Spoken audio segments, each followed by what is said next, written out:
Back on this Sunday morning with two candidates for City Council in District 3, John North. Seema and Nick, let's stay on the topic of KPD and police. Seema, as we were going to break, you mentioned that there are some officers on the department who you think are causing morale problems. How many are we talking about, and have you been talking to any people specifically within KPD who are telling you this? Yes, I don't know what the numbers are. It's something,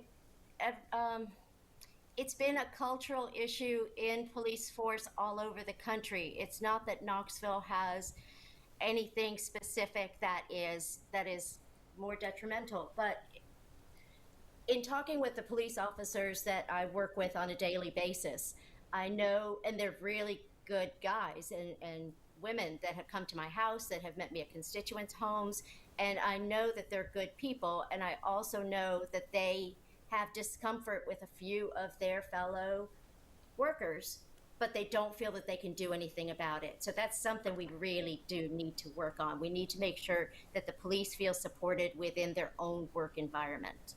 Since you've got that knowledge, what have you done to try to address that?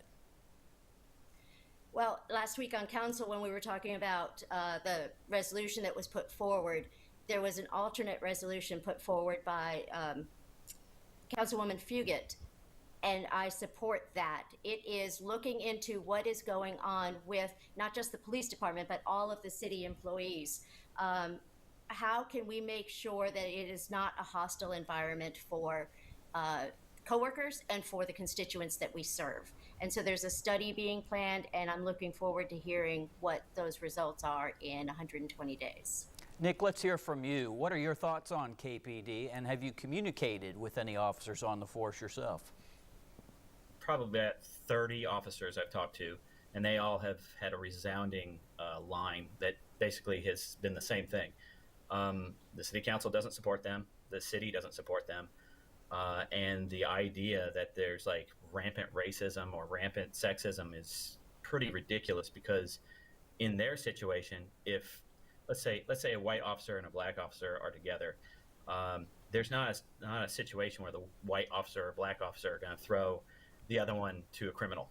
It's just not happening. So when they talk about zero tolerance, they're talking about that. Well, then what's the definition of sexism and racism? Recently we've seen, cancel culture, where literally saying what I just said, black officer and white officer can be construed racist, which is asinine. So they're going to try to push that into the rest of the city. Basically what it's going to be is any dissenter from any part of the city is going to get fired. That's what they're trying to do.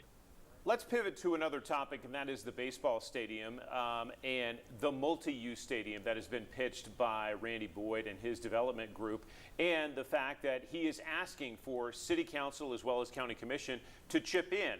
About $65 million in publicly backed bonds would help build that stadium. As the plan stands now, Seema, would you vote for it? Nick, would you vote for it? And Seema, let's start with you. Yes, I am in favor of it. This has been a process.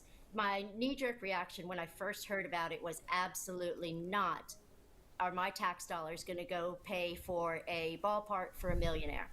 It's much more complicated than that issue. One way to look at it is when the convention center was being built, many of these same conversations were happening. What we see from the convention center is the economic development that has assisted the city. There are about 200 conferences that occur every single year, which brings in millions and millions of dollars into the city.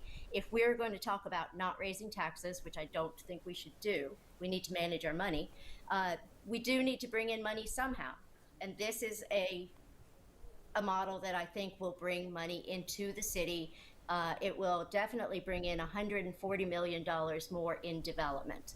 So looking at all of the surrounding facts are very important. I do wish that there was a community benefits agreement that community members had come together and requested.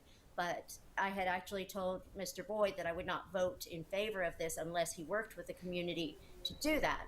But that has not happened. There has been no efforts. There have been efforts, but they have failed. in bringing together a community benefits agreement. So I do respect how many agencies he has worked with and the amount of outreach he has done. I do not think this is just a Randy Boyd project. There are a lot of people involved. Yeah, so I'm looking at the economic development aspect of it. Nick, let's turn to you. What do you make of the project? A yes or no as it stands today, and why? Okay, so as it stands today, from what I have seen, I would vote for it to some degree. As a person who has dealt with government contracts and things like that in the millions of dollars, I know that money can be just slush fund around. And I'm all about monitoring every dime that goes to this thing, okay? And having public dollars going to it, I don't favor. So the idea, from what I've been hearing, is that they have been transitioning to more private funds or grants or other uses, or even, you know, the economic development where they get the taxes off the buildings next to it, which then, you know, he owns those and he's paying those taxes. So that being said, that could be a yes. I just have to look at it a lot more and scrutinize it. And, you know, I hate to say this, but the city council has not played hardball with him at all. I mean, they could just say, no, you're going to do this on your own, and he would be stuck with doing that. But I don't recommend doing that because, you know, leniency on any kind of economic development is helpful because, quite honestly, the city is helpful to most businesses. So if we're getting another one in, that would be fantastic. I can't say that I would 100% back it, but at the same time, I don't say no, absolutely not. All right, we're going to move on to other topics. We've got to take a quick break on Inside Tennessee. Back with more of these two candidates in District 3 in Knoxville City Council primary race right after this.